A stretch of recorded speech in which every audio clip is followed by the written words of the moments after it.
Bonjour. Alors, je vous fais une vidéo aujourd'hui. Alors, j'ai eu des soucis. Alors, il y a eu mon ventilo, ok, pas de souci. Il y a eu mon déménagement, donc voilà pourquoi on est dans une nouvelle pièce. Et maintenant, il y a câble technicien pour vous mettre un câble coaxial et Internet. Donc, c'est pas le sujet, mais bon, voilà quoi. En fait, c'est des génies. C'est des génies, des techniciens. Alors, des techniciens qui, le premier il peut pas mettre le câble. Le deuxième, il peut, mais il a pas de réseau. Le troisième, il vous met le réseau. Et le quatrième, il passe dans 2 jours, en espérant qu'il le fasse. Donc, ça continue comme ça. Je vais changer de fournisseur. Voilà, bref. Passons à autre chose. Donc, qu'est-ce qui s'est passé depuis que je ne peux pas vous diffuser de vidéos? Donc, j'ai fait celle-ci. J'en ai fait d'autres. Enfin, je vais en faire d'autres. Et, et, et je vais vous expliquer des choses. Donc il y a rien de particulier, hein, il y a rien de gênant justement, c'est même le contraire. Donc pour commencer, euh, il y a eu plein de rendez-vous. Il y a eu un rendez-vous avec mes enfants réguliers, hein, voilà, donc parce que là tout est normal. Il y a eu les droits de visite, etc. Pour continuer derrière, il y a eu donc une synthèse il y a quelques jours. Donc une synthèse, c'est quoi? C'est un rendez-vous avec les éducateurs du foyer où les enfants sont et on discute des enfants, du programme par la suite, de sur quoi il faut travailler et tout. Alors j'ai eu une synthèse, mes enfants sont arrivés en janvier, je l'ai eu 3 mois plus tard. Il faut pas oublier qu'avant je l'avais eu 9 mois après. Donc déjà il y a du progrès. Donc j'ai vu des éducateurs, donc deux en particulier, et c'est pas la même chose du tout. On n'est plus là où on était avant. C'est pas des gens qui se foutent de votre gueule, qui vous disent des trucs qui sont complètement hilarants et qui servent à rien. Là, on a vraiment parlé de mes enfants, on a parlé d'avant, de ce qui s'était passé, de comment mes enfants étaient avant le placement. On a parlé de quand les éducateurs sont arrivés. On a parlé du jugement, de ce qui a été dit, donc ce que je vous ai raconté régulièrement sur cette chaîne. On a discuté du comportement des enfants avant et maintenant, donc dans les deux foyers, hein. Donc, ce que j'en sais moi et ce que eux ils en savent et que je sais après ici. Euh, et il y a une grosse différence. C'est que mes enfants se sentent mieux dans ce nouveau foyer que dans l'ancien. Après, c'est pas étonnant, vu dans l'état que c'était là-bas, ça criait tout le temps, il y avait les éducateurs, enfin ils étaient perdus, des éducateurs perdus complètement. Donc il y a eu tout ça. Donc ça, on a discuté de plein de choses, on a discuté de la suite. Alors je leur ai expliqué que j'étais un père, mais que j'avais plus l'impression d'être un père, parce que bah tout était perdu, hein. Mon fils j'ai plus aucune autorité sur lui. Ma fille, elle sent pas complètement les couilles que je lui dise quelque chose. Et mes deux autres filles, les plus petites, eh ben ça bouge pas beaucoup, mais c'est pareil, téléphone, tout ça, il y a pas grand chose. Donc il y a plus de lien. Donc pour approcher le lien, pour recréer un lien, les éducateurs ont pris la décision de se poser la question. Alors, ça veut pas dire que c'est fait, ça veut pas dire que c'est acquis, mais ils se posent la question s'il serait pas judicieux de faire ce que je demande depuis presque 2 ans maintenant, c'est de faire des droits de visite à domicile. Dans le jugement, c'est marqué ajustable, etc. Donc ils peuvent ajuster ça. Ils étaient même prêts à le faire sans éducateur ou sans TISF, mais comme c'est marqué médiatisé, bah ils sont obligés. Donc pour les 9 prochains mois, ils vont essayer de faire un travail sur les enfants pour discuter pour essayer de faire des droits de visite un peu plus instructifs. En gros, c'est comme ça que je vais dire ça, hein, instructif, et essayer de recréer un lien. Au niveau de la maman, de toute façon, le lien il est complètement perdu. Les enfants font que ça de demander pour aller chez elle, mais elle s'en fout. Elle a appelé une fois en 3 mois. Donc, et encore, elle a même pas justifié à ses enfants pourquoi elle avait pas pu appeler. Donc, comme je suis le seul à me battre, bah, je vais me battre tout seul. Alors ensuite, on a discuté, pareil, de Léa, donc la plus grande. Donc Léa qui a eu des difficultés avant à l'école, petites, hein, c'est pas des grosses difficultés, mais des petites difficultés. Maintenant, se retrouve à devoir aller peut-être en école spécialisée. Vous savez, comme les trucs à la PEP, là, où il y a des enfants en difficulté scolaire ou autre, où je crois qu'il y a même des trisomiques des fois, enfin, il y a un centre exprès pour les trisomiques. Bah là, c'est ça. Donc elle ira peut-être. Alors elle est pas d'accord. Moi, je suis pas trop chaud non plus.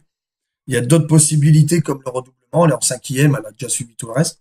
Donc si sa professeure principale de l'école estime que elle doit aller en école spécialisée, bah écoutez, j'ai pas trop le choix. Mais le fait de lui demander si le fait de redoubler une année et de bien travailler avec elle, mettre un éducateur pour lui apprendre le soir ou les week-ends ou les mercredis, enfin prendre un temps euh, pour euh, pour travailler ce qu'elle sait pas, qu'elle devrait savoir, et à l'école essayer de lui faire un temps d'une heure le soir après les cours ou avec un prof dans une bibliothèque, enfin n'importe quoi, quelque chose qu'on puisse la faire avancer sur les choses qu'elle a appris dans la journée mais qu'elle a pas bien assimilé. Si elle redouble et qu'on fait ça, je pense que on peut avancer loin. Donc parce qu'aller dans une école comme ça là spécialisée, c'est bien, mais le problème c'est qu'elle reviendra pas dans un système général. Donc elle sera toujours en retard. Ça veut dire que ça va lui porter préjudice sur un futur diplôme si elle en veut un.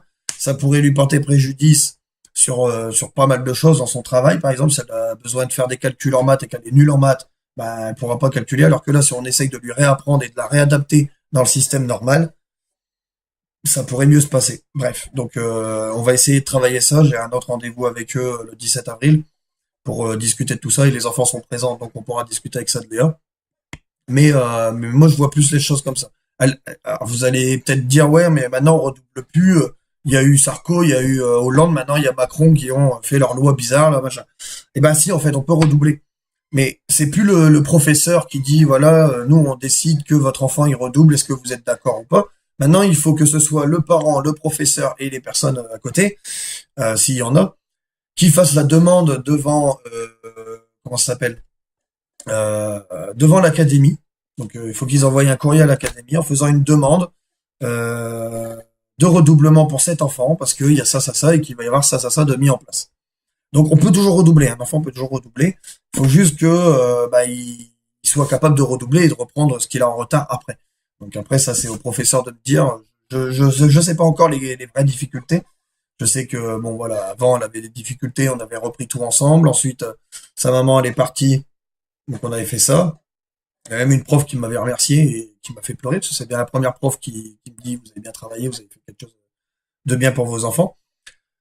Et derrière, dès qu'ils sont arrivés au foyer, c'est devenu un désastre. Et je ne vous cache pas que dans la Somme, il m'avait dit qu'il y avait un retard pas très gros et que c'était rattrapable. Je suis en train de me demander, enfin je me demande même pas parce que je sais que c'est sûr, parce qu'il y a eu des chiffres de fait et que c'est pas moi qui l'invente, mais les écoles dans la Somme, une grosse partie en tout cas, euh, a des gros retards. C'est-à-dire qu'ils mettent des enfants en retard. Donc tous ceux qui habitent dans la Somme, faites attention à vos enfants.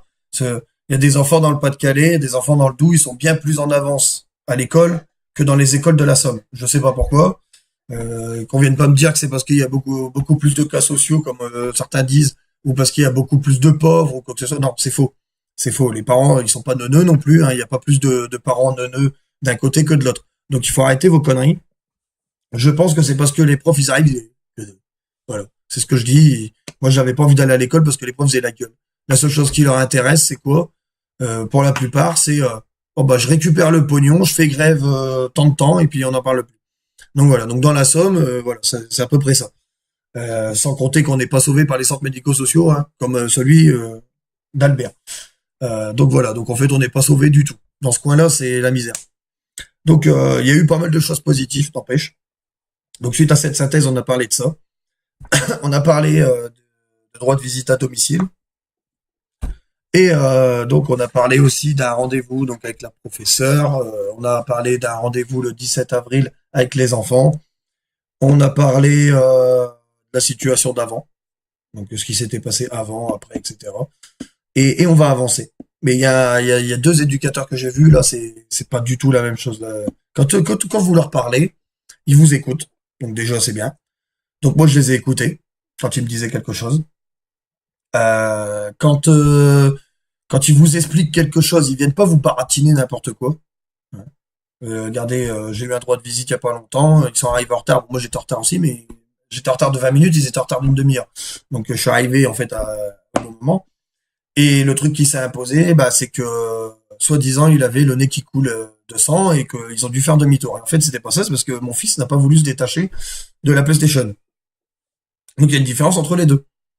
Alors il y a eu un problème de communication entre eux et tout, donc voilà, il s'est expliqué. D'ailleurs l'éducateur qui avait dit cette bêtise, il était là, donc on en a discuté. Et je lui ai dit, voilà, c'est la première fois, je vais pas être méchant et tout. Je fais, mais si c'est comme ça à chaque fois que je pose une question ou à chaque fois que je vous envoie un courrier pour quelque chose, ça va pas le faire. Je suis pas le pantin de service, je suis leur père. Donc il a bien expliqué que ça pouvait arriver, mais que voilà, ils essayaient d'expliquer aux gens principalement, voilà. Donc il y a jamais, ils m'ont bien expliqué que chez eux jamais aucun éducateur m'appellerait pour me demander de gueuler après mon enfant pour qu'il rentre sa chambre, mais encore moins de dire qu'il allait péter un plomb. C'est son boulot, c'est lui qui doit gérer. Donc on est d'accord ensemble, hein, lui et moi. Si un jour il y a un éducateur qui m'appelle, ça va péter. Il le sait. Et je lui ai dit, mais je lui ai dit là-bas, c'est n'importe quoi. Donc l'ancien foyer fait n'importe quoi. Si mon fils fait une fugue, ils peuvent prendre du retard dans les appels, mais pas attendre le soir pour m'appeler. Donc encore une fois, pareil, il y a quelque chose qu'ils font pas eux, mais que les autres font. Donc on voit bien déjà, voilà, il y a un cadre. Ils ont envie de remettre les enfants en place, correctement, qu'ils soient, voilà. Regardez par exemple là, mes enfants ils disaient beaucoup de gros mots, ils ont interdiction d'écouter de la musique dans le style du rap par exemple, où il y a des gros mots ou des mots grossiers dedans. Donc déjà ça c'est pareil, c'est un bon point. Qu'est-ce qu'il y a encore? Le suivi de mon fils, il a été fait pour son cœur, j'y suis allé aussi. Donc il y a eu pas mal de choses de faites. Bon, pour l'instant c'est pas concret à 100%, mais j'ai bien senti qu'ils avaient envie de faire quelque chose. Et et voilà. Franchement, entre le noir et le gris qu'il y a ici, je préfère le gris, hein. Si on peut devenir blanc, ça ira, mais là-bas c'est complètement noir. Ici c'est gris. Pour l'instant c'est gris, on sait pas trop. Mais si je passe du flou au visuel normal, ça peut le faire. Si vous comprenez l'image. Donc voilà, donc ça avance. Alors moi j'ai eu plein de rendez-vous au commissariat, j'ai répondu aux questions. Le procureur ne veut pas faire des poursuites, mais il m'invite quand même à faire des dépôts de plainte, enfin à aller voir un avocat, etc. Donc j'ai envoyé des courriers. J'ai envoyé un courrier au procureur, enfin pas au procureur, au président du conseil départemental de la Somme, pour avoir les dates de rendez-vous qu'il y a eu, etc. Enfin tous les comptes rendus. Date, heure, jour, ce qu'il y a eu, ce qui n'a pas été respecté, etc. Je vais expliquer toute l'histoire de A à Z, c'est-à-dire qu'il y a 5 pages où j'explique tout. Ensuite, j'ai fait un courrier donc aux éducateurs, parce que c'est eux les premiers concernés, pour avoir justement ces mêmes dates et ces mêmes rendez-vous. Alors, il y a ça, et puis j'ai envoyé un courrier au foyer pour qu'il s'explique sur le fait que mon enfant m'appelle à 11h45 du soir, enfin 23h45 pour parler une demi-heure, soi-disant ils sont surveillés suite à son ancien courrier. Donc je lui demande de s'expliquer entre son ancien courrier et sa réponse d'aujourd'hui sans qu'elle essaye de trop me baratiner parce que il y a plus rien qui tient debout dans son histoire. Je lui ai fait la demande aussi de pourquoi les enfants arrivaient à aller dans une chambre et dans une autre sans que personne ne les voie. Après, il y a tout ça, enfin, il y a toutes les petites histoires comme ça qu'il y a eu. Pourquoi une éducatrice m'appelle pour me dire qu'elle allait péter un plomb alors que c'est son travail, c'est pas le mien. Pourquoi il y a eu aucun lien de fait. Pourquoi j'ai pas eu de nouvelles du psychologue alors que je devais avoir des nouvelles au bout de 6 mois et que là, ça fait déjà plus d'1 an et que j'ai toujours pas de nouvelles du psychologue qu'ils avaient. Donc voilà, il y a eu aucun lien de fait. Ici, les liens, ils sont en train de se faire. 3 mois pour faire une synthèse, 9 mois là de l'autre côté. Ici, ils ont déjà été voir le médecin, ils ont déjà été voir le dentiste, ils ont déjà fait un compte rendu de tout, alors que là-bas, le dentiste, 7 mois plus tard. Donc on voit la différence. Voilà, on voit la différence. Déjà, ça, c'est plus réactif, ça va plus vite. Il y a plus de sens dans ce qu'ils disent. Ils essayent pas forcément de te baratiner, même s'ils vont peut-être essayer de le faire. Ça, on sait pas encore. Et voilà. Mais j'ai aussi envoyé un courrier. Donc il y a eu ces 2 courriers-là, il y a eu celui-là. Et donc pour les 2 courriers, les 2 premiers. Ce que je demande, ce que je leur ai dit, c'est ce que mon avocat m'a dit d'écrire, c'est que je leur laisse deux mois à partir du moment où ils ont reçu le courrier, 2 mois pour me répondre, donc pour me donner ces indications-là. Tout simplement parce qu'au bout de 2 mois, si j'ai pas les réponses, si vous mettez pas de date, ils s'en foutent, ils vont dire il y a pas de date, on va pas, voilà. Vous leur mettez pas un ultimatum de temps. Donc là ils ont 2 mois. 2 mois c'est pour moi c'est largement suffisant pour sortir les dates des rendez-vous, pour dire si oui ou non ils ont été honorés. et pour l'envoyer en courrier. Un recommandé, ça coûte 5-6 euros. Je veux dire, il y en a pas pour 3 ans à le faire. Donc s'ils le font pas, mon avocat, lui, peut créer devant le tribunal, alors je sais plus qu'est-ce que c'est la cour de je sais plus trop quoi, je crois que c'est cour de cassation, mais je suis pas sûr. Enfin, c'est lui qui connaît, hein, bref. Une injonction. Enfin, une injonction, c'est quoi? Ça veut dire que mon avocat va devant des juges, va demander à un procureur, je ne sais qui travaille dans le truc d'injonction, et va demander à ce que le tribunal oblige les éducateurs ou le conseil départemental de la Somme, donc en l'occurrence le président, ou les deux d'ailleurs, à me fournir obligatoirement, donc là ça sera judiciaire, ça sera une obligation judiciaire, obligatoirement, ce que j'ai demandé. Donc les dates, les trucs honorés, les trucs pas honorés, etc. Voilà. J'ai fait la même chose pour Agave 80. Ça veut dire que Agave 80, c'était la TISF qui disait qu'elle était là tel jour, telle heure, machin. Alors que moi, j'ai la preuve du contraire. Donc, mon avocat m'a dit, quand vous aurez ça, ou si on n'a pas ça, mais qu'on fait une injonction, alors l'injonction, ça risque de durer 2 mois, 3 mois, 6 mois, 1 an. Malheureusement, on peut rien y faire. Il y a les juges, ils font n'importe quoi et derrière, bah nous, on leur demande des trucs pour prouver son innocence, pour sortir des enfants de cette misère. Et ils font rien, ils avancent pas plus vite. Il y a tellement de dossiers. Donc voilà, on voit pourquoi ils sont déboussolés, qu'ils savent plus comment faire. Ils placent tellement d'enfants pour rien que bah après ça traîne tellement. Par contre, pour placer les enfants, ça met moins de 5 jours. Attention. Donc voilà. Bref. Donc il y a ça. Donc ils seront obligés de le faire. Donc, ça pourra être très long comme très court, mais de toute façon ils le feront quand même. Ils seront obligés de le faire. Parce que le temps que mon avocat, il voie un juge qui fasse la demande, que l'injonction soit envoyée là où il faut, et que eux ils envoient les courriers, ils vont avoir une date aussi. Ils auront un temps pour l'envoyer avant telle date, pouf. Que le juge examine les trucs, que moi j'en donne mes preuves par la suite et que je fasse mon dépôt de plainte avec mon juge, que ça va prendre des années. Alors s'ils veulent faire traîner les choses, je suis sûr qu'il y en a quelques-uns qui regardent mes vidéos, qui se demandent pourquoi il n'y a plus de vidéos d'ailleurs, ils vont peut-être dire que j'ai lâché l'affaire, mais non, en fait, j'ai pas lâché l'affaire. Je continue. Sauf que là, je le fais différemment. Avant, j'essayais de sortir mes enfants du foyer. En même temps, j'essayais de prouver mon innocence et de déposer plainte contre les éducateurs. Je faisais tout en même temps. Maintenant, je fais différemment parce que je suis un peu plus zen, j'ai un peu plus réfléchi. Je suis à l'extérieur, on peut plus m'attaquer en Picardie. Voilà, la Somme ne peut plus rien faire contre moi, à part déposer plainte parce que j'ai dit des noms ou je sais quoi encore, mais qu'ils y aillent, il n'y a pas de souci. J'ai de quoi me défendre derrière. Donc, en gros, voilà. Ce qui prouve que le jugement est faux, et vous pourrez trouver un argument comme ça pour vous aussi. Un enfant qui est battu, maltraité, négligé, etc., qui est placé. Le parent, lui, quand il a fait cette bêtise, quand on regarde, la loi oblige les parents à éduquer son enfant, à soigner son enfant, donc à lui donner une bonne santé, à prendre soin de lui, et il n'a jamais été obligé de l'aimer. Il a des obligations, mais il n'a pas une obligation d'amour. Bref, on va pas dire que il en faut pas. Un enfant a besoin d'amour. Bref. Mais, quand le parent, il a ses enfants de placer, et qu'il n'a pas respecté ces choses-là, qu'est-ce qu'il fait, le parent? Il se fait placer ses enfants par le juge des enfants, et vous avez qu'à regarder les journaux, des fois sur Facebook, des trucs aux États-Unis, des choses qui passent à la télé, des parents qui sont, par exemple, un père qui viole sa fille. La fille dépose plainte ou quelqu'un le découvre et il y a quelqu'un l'enfant est placé en famille d'accueil, avec sa mère ailleurs, en protection judiciaire ou autre. Et ben, le père, qu'est-ce qu'il fait, lui? Il va devant la cour pénale. Pour viol aggravé, pour violence aggravée, négligence aggravée, etc.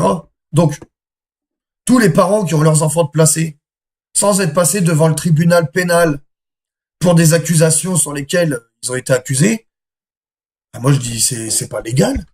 C'est pas légal puisque l'enfant, normalement, il doit être placé, bien sûr, si vraiment ça s'avère vrai. Mais derrière, il faut aussi passer les parents devant le tribunal. Il faut que ça passe en commission de pénal et que le juge décide si oui ou non il doit être condamné.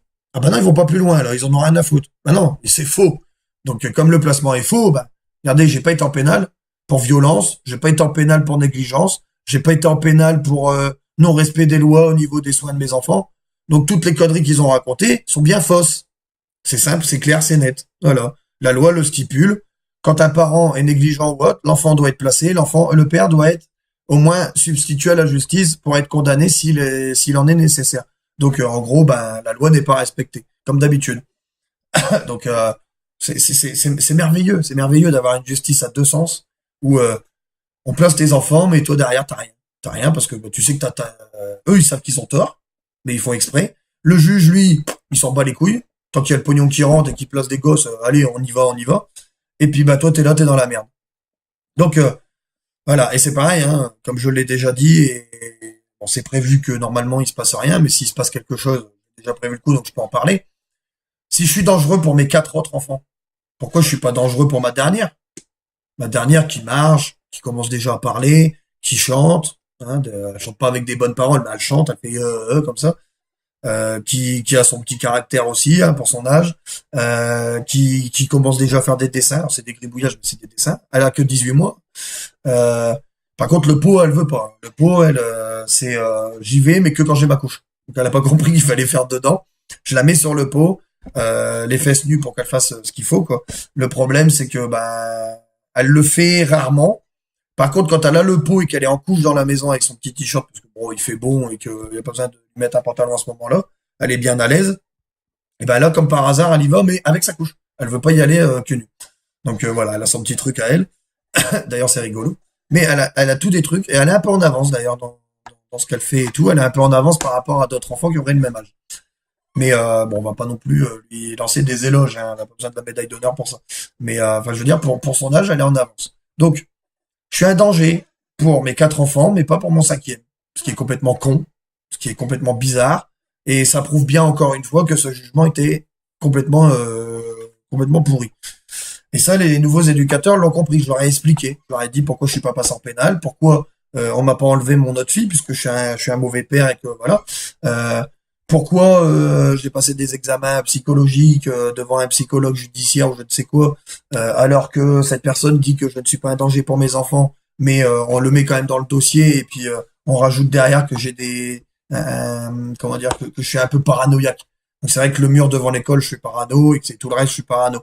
Sauf que tous les jours, je reçois des messages de personnes qui sont dans la même situation que moi, peut-être même vous. Tous les jours, je discute avec des gens. Il y en a certains qui ont été dans des associations et qui ont été déçus parce que les associations commencent à attaquer puis après ils arrêtent tout. On sait pas pourquoi. Donc voilà. Et puis il y a des parents qui m'expliquent aussi leurs histoires. Donc bah je ferai une autre vidéo pour ça. Mais ce sera même peut-être la prochaine parce que là, à vrai dire, j'ai eu beaucoup de vidéos en moins, donc je vais essayer d'en remettre quelques-unes avec d'autres trucs. Et j'avais l'intention, il y a quelques temps avant de déménager, de faire une vidéo sur, sans donner de nom, bien sûr, sans donner le truc des gens, mais pour expliquer les malheurs des enfants qui ont été placés sous des conditions mais complètement absurdes. Il y a enfin, bref, je vais pas vous raconter des autres, sinon j'en aurais plus. Puis ça va commencer à être long. Mais bon, voilà. Enfin, nous on avance. De mon côté, j'avance. Que ce soit dans l'attaque de la Somme, donc je le fais sereinement, tranquillement, pas besoin de courir. Hein. De toute façon, ça sortira pas mes enfants du foyer pour autant. Donc pas besoin de courir. De l'autre côté, je suis un peu plus serein parce que mes enfants sont mieux, même si c'est pas leur place d'être dans un foyer. En tout cas, on sait qu'on va avancer. Donc là, on avance tranquillement. Et bah, dès que j'ai des nouvelles de quelque chose en plus, bon, comme je vous dis, j'ai rendez-vous le 17 avril et le 7 mai en appel, donc j'aurai au moins deux vidéos là-dessus sur les discussions s'il y a quelque chose à dire. Et puis on avance, on avance. Je dis juste une chose, et c'est pas pour les gens qui regardent, sauf pour les gens de l'ASE qui sont dans la SOB et qui regardent, qui connaissent mes vidéos et qui savent peut-être qu'ils regardent. Enfin, je sais pas s'ils regardent, mais je sais qu'ils en ont déjà vu puisque il y en a un qui me parlait que j'avais donné son nom. Je voulais juste vous donner un petit message comme ça. Vous vous sentez invulnérable, intouchable. Vous vous sentez un peu comme Hulk. Ouais, vous êtes grand, vous écrasez ce que vous voulez, vous êtes musclé. Mais vous inquiétez pas. Si j'ai quelque chose à faire, je le ferai. Il y a pas longtemps, on m'a dit que ma franchise, c'était mon atout dans la vie. Quand je mens, enfin quand je mens, déjà, c'est rare que je mens, mais quand j'ai quelque chose à me reprocher, je reste bloqué, je sais plus quoi répondre. Pourquoi? Parce que bah je sais pas quoi dire. Je sais pas quoi dire, j'ai fait une connerie, ok, j'ai fait une connerie. J'ai dit une connerie, j'ai dit une connerie. Donc je sais plus quoi répondre, je peux pas me défendre. Là, moi, je sais que j'ai raison et vous savez que j'ai raison. Donc vous inquiétez pas, ça va durer quelques années, peut-être quelques mois, on sait pas. Mais un jour, votre erreur, vous la payerez. Et vous la payerez pas avec de l'argent, vous la payerez pas avec juste une tape sur la main, vous la payerez avec les tribunaux. Moi, je veux pas d'argent de votre part, je veux votre renvoi définitif et ne plus avoir le droit d'exercer avec des enfants. Parce que vous êtes vous-même des dangers pour les enfants. Je l'ai peut-être pas assez dit sur ma chaîne, mais vous êtes des dangers. Donc, vous inquiétez pas, je suis là. Que je récupère ou pas mes enfants, je serai toujours là contre vous. Et vous inquiétez pas, dans quelques années, je sais que vous n'êtes pas tous des vieux et que vous n'allez pas partir à la retraite tout de suite, mais vous allez bientôt payer. Quand je dis bientôt, ça va être dans quelques années peut-être, mais ça sera bientôt. Parce que la vie est courte. Votre travail, vous n'allez pas le garder toute votre vie. Si vous le gardez toute votre vie, vous avez de la chance. Mais avec moi, je ferai tout, même si ça marche pas. Je ferai tout pour que vous perdiez votre boulot parce que c'est pas un boulot que vous faites. C'est de l'acharnement sur des familles qui n'ont rien à voir avec des dégâts normales d'enfants qui sont déboussolés, qui sont déstabilisés ou quoi que ce soit. C'est vous qui les déstabilisez avec votre foyer. Vous les placez, ils passent d'enfants normaux à des enfants stigmatisés, dans un mal-être total de leur corps, dans des violences. Et des fois, ils deviennent violents, des fois, ils deviennent jusqu'à des maladies graves comme de la schizophrénie ou des trucs comme ça. Vous les rendez malades. Un enfant qui est battu, il doit être au foyer. Un enfant qui est négligé, qui est là, qui est dans sa chambre toute la journée, plein de caca partout, qui est jamais traité, qui a pas à manger, qui est mec comme un clou, doit être en foyer. Un enfant qui se fait punir 5 minutes dans un coin, qui prend 50 lignes pour vous avoir insulté 50 fois, n'a pas à être dans un foyer. C'est les règles que les parents ont imposées. Il a jamais pris de fessée, ils ont jamais pris quoi que ce soit. Donc, vous devez pas faire ceci. C'est pas non plus dans votre contrat, d'ailleurs.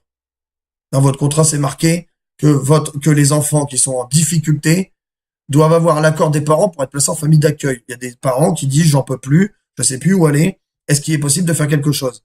Vous leur proposez un placement, les parents en sont d'accord, vous les placez, il n'y a pas de souci. Jusque-là, moi, je ne dirai rien. Mais si le parent n'est pas d'accord, parce que lui, il sait qu'il est capable de le faire, qu'il va y arriver, et que vous savez pas, parce que vous savez rien du tout, vous vivez même pas avec les gens, et après vous inventez des histoires, ce n'est pas dans votre travail. Votre travail, c'est d'aider les enfants, pas de les enfoncer. Et là, dans l'occurrence, dans mon dossier, dans beaucoup d'autres dossiers, vous enfoncez les enfants jusqu'à la moelle. Voilà, c'était mon dernier mot. Merci à tous les abonnés, merci à tous ceux qui regardent mes vidéos. Il y a eu des baisses d'audience. Je reconnais que j'ai pas fait beaucoup de vidéos ces derniers temps, donc c'est peut-être ça. Si vous avez la moindre question, la moindre histoire à vous raconter, sur toutes mes vidéos, je le dis, mais je le redis parce que moi, c'est pas les pouces bleus que je veux. Moi, je veux qu'il y ait des gens qui voient ce qui se passe en France, qu'il y ait des manifestations qui se fassent. Il y en a eu il y a pas longtemps. D'ailleurs, il y avait pas assez de monde parce qu'il y avait 50 personnes sur je ne sais plus combien qui devaient être là. L'association s'en est plainte sur Facebook. Et je reconnais qu'il y a beaucoup de gens qui osent pas y aller. Mais n'hésitez pas, vous pouvez vous déplacer. Allez-y, faites-le, battez-vous. Prenez un interphone. Il y a un gars que je suis régulièrement qui a eu ses enfants placés, qui a pris un espèce de digaphone avec un machin comme il y a eu avec, pour ceux qui sont de mon âge, où il y avait Michael Youn qui faisait le morning live et qui criait dans le truc. Prenez un truc comme ça, faites ce que vous voulez. Mettez-vous devant le conseil général, mettez-vous devant le centre médico-social, mettez-vous devant le tribunal. Celui qui a le plus de tort, mettez-vous devant chez lui et gueulez ce qu'il faut gueuler. N'hésitez pas. Si vous vous faites arrêter, que vous n'avez pas de casier judiciaire, vous serez libéré. Vous passerez peut-être devant un juge, vous lui direz, vous placez des enfants et vous osez venir m'attaquer. Vous dites n'importe quoi d'un côté et on m'attaque de l'autre. Moi, je veux la justice. La justice, il y en a pas. Voilà. Donc, faites vraiment ce qu'il faut pour vos enfants. Battez-vous. Un jour, vous y arriverez. Il faut vraiment réfléchir, faire ce qu'il faut dans l'ordre, aller voir un avocat, vous faire aider par vos amis les plus, on va dire les plus intelligents, mais ceux qui sont le plus calés dans ce genre de choses, même s'ils sont pas dans la situation. Prenez les bons et les mauvais conseils. Partagez tout ça et faites. N'hésitez pas à faire. On s'en moque de ce qui va vous arriver. C'est pour vos enfants, c'est pas pour vous. Voilà. Donc je vous laisse là-dessus. N'hésitez pas. Moi je vous dis bonnes vacances de Pâques si on se voit pas avant. J'espère quand même que le 26, il va y avoir Internet, sinon je vais attendre longtemps. Mais voilà, enfin, l'été arrive, il va y avoir des vacances, il va y avoir tout ça. On va commencer à pouvoir s'amuser un peu, manger entre amis, faire des barbecues, sortir, donc nickel. Ça va libérer un peu l'esprit, de se reposer un peu, avec un peu de soleil, un petit peu de voilà. Donc ça va faire du bien. Moi, je vous dis bon courage, bonne chance. Je vous dis à pas très vite, enfin à très vite. J'espère avoir Internet dans pas longtemps et on reparlera de tout ça. Voilà. Au revoir.